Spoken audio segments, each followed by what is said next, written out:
सबै कुरा जान्नको लागि पुरा भिडियो हेर्नु होला।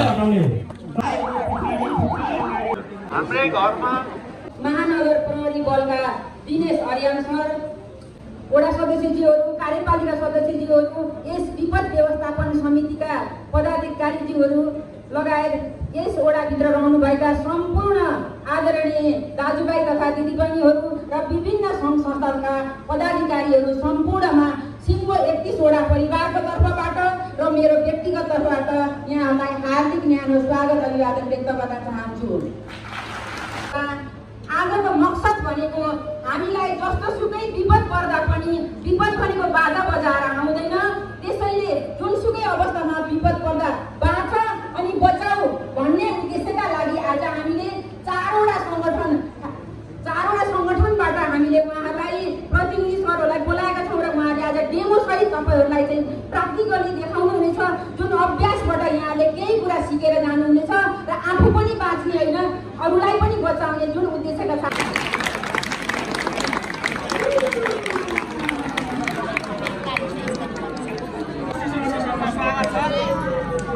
आवाज अलिक सुनेन भने माफ गर्नु होला है त।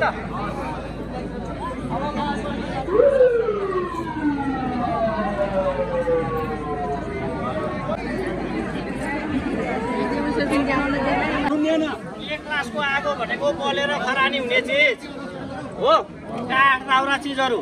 अब के बुझ्नु पर्यो, सबै बलेका चिजहरू खरानी हुँदैनन् भनेर बुझ्नु पर्यो नि। हामी त्यसको डेमोन्स्ट्रेसन देखाउँछौँ।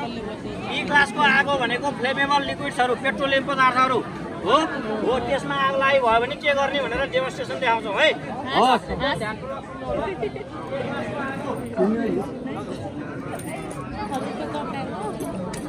अब यो एक क्लासको आगोमा सबैभन्दा राम्रो पानी नै हो।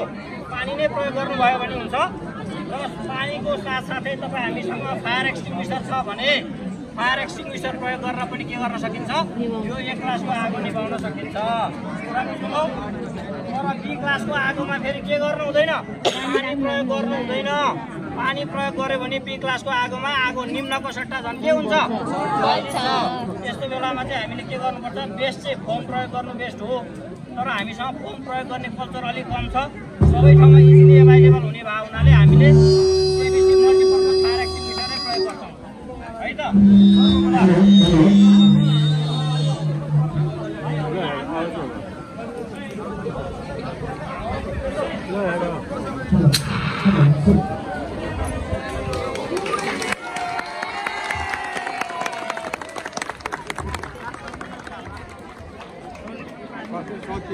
पानीमा आगो लाग्यो भने हामीले पानी प्रयोग गर्नु हुँदैन। पानी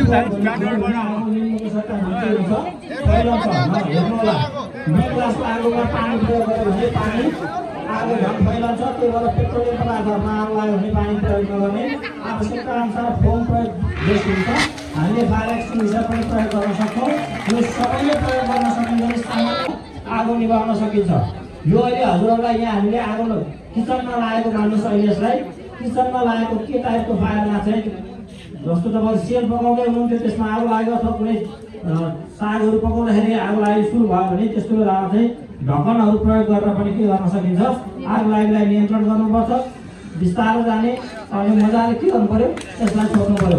यदि निभेको छ कि छैन कन्फर्म गरेर बिस्तारो चारैतिर थिचेर हेर्नु एकछिन हो, हतार गरेर ननिक्लिने राम्रोसँग थिचेर हेर्नु पर्यो।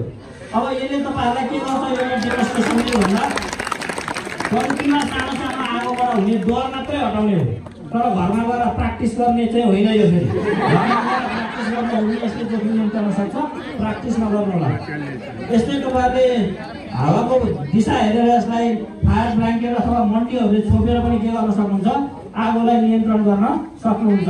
यो प्र्याक्टिसले तपाईँहरूलाई फेरि दोहोऱ्याए तपाईँहरूको सामान्य आगोप्रतिको डर के हुन्छ, नियन्त्रण हुन्छ र आगोबाट तुरुन्तै ठुलो जोखिम हुनबाट हामीले बचाउन सकिन्छ। र अब यहाँ धेरै कार्यक्रम के हुनसक्छ, तपाईँकै शरीरमा पनि आगो लाग्न सक्छ। हाम्रो सामान्य भाषामा शरीरमा आगो लाग्यो भयो भने तपाईँले अलिकति दौडेर पनि देखाउनु होला। दौडिँदा झन् फैलिन्छ, अरू बेलामा चाहिँ दौडिनु भएन। शरीरमा आगो लाग्यो भयो भने दौडिँदा आगो फैलने भएर कसले दौडिनु हुँदैन।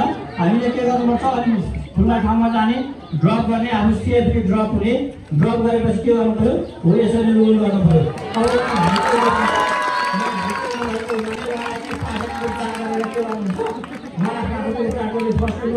फर्स्ट एड गरेर एम्बुलेन्सबाट हस्पिटलसम्म लैजानुहुन्छ सामान्यतया यसरी घाइते भएको बिरामीलाई हामीले उसको शरीरमा भएको गरगहना छ भने गरगहनाहरू निकालिदिनुपर्छ टाइट कपडाहरू छ भने टाइट कपडाहरू खोलिदिनुपर्छ र जलेको भाग धेरै मात्रामा जलेको छ भने आवश्यकता अनुसार कपडा भिजाएर हामी के गर्न सक्छौँ त्यसलाई चाहिँ ओसिलो कपडाले कभर गरेर हामी हस्पिटलसम्म लैजान सक्छौँ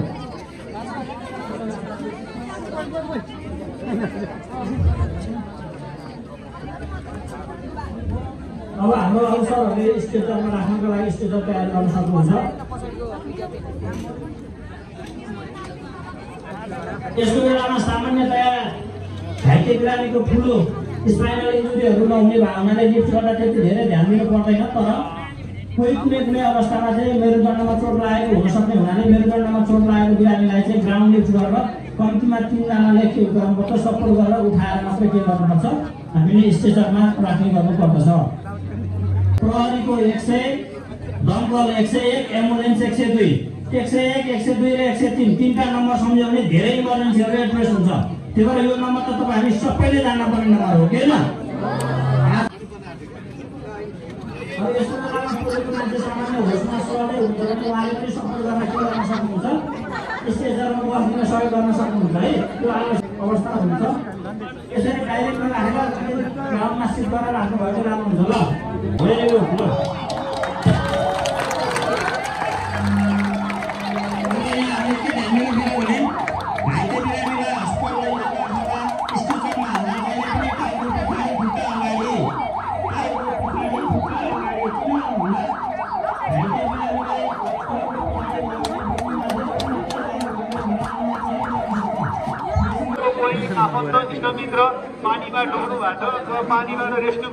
विपद परेका बेलामा खोला नाला नदी तलाउ कतै डुबेका मान्छेहरूलाई कसरी निकाल्न सकिन्छ भनेर यो स्विमिङ पुलमा डेमोन्स्ट्रेसन गरेर हजुरहरूलाई देखाइदिएछ हजुरहरूले यो स्विमिङ पुलको डेमोलाई आफ्नो विपद परेका बेलामा कसैलाई सहयोग गर्नुपर्ने आफू पनि त्यसबाट बस्नुपर्ने कुराहरूमा सिक्न सक्नुहुन्छ यहाँ विपद परेका बेलामा मान्छेले आफ्नै घरमा बनाएको म्याट्रेसहरूलाई यसरी पनि रेस्क्यु गर्न सकिन्छ भनेर यहाँ यो डेमोन्स्ट्रेसन देखाइएको छ हामीले पनि यो हेरेर सिकेर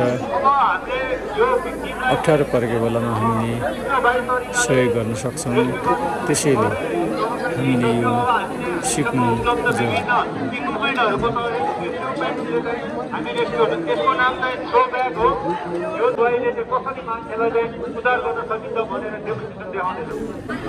यहाँ एउटा मान्छे डुबिरहेको छ अब यो लाइफ गार्डले कसरी बचाउँदैछ भनेर ऊ देखाइएको छ यसरी यो लाइफ गार्डको माध्यमबाट उसलाई यसरी तानेर साइडबाट निकालिँदैछ यहाँ पानीमा डुबेको मान्छेलाई यसरी निकाल्ने प्रयास गरिँदैछ हजुरहरू देख्न सक्नुहुन्छ कसरी निकालिरहेको छ भनेर हजुरहरूले पनि सिक्न सक्नुहुन्छ यो हेरेर मानिसहरूलाई कसरी रेस्क्यु गर्न सकिन्छ भनेर यसरी डुबेको मान्छेहरूलाई हामीले रेस्क्यु गरेर कसरी निकाल्न सकिन्छ भनेर यहाँ डेमोन्स्ट्रेसन गरेर हजुरहरूलाई यसमा देखाइएको छ।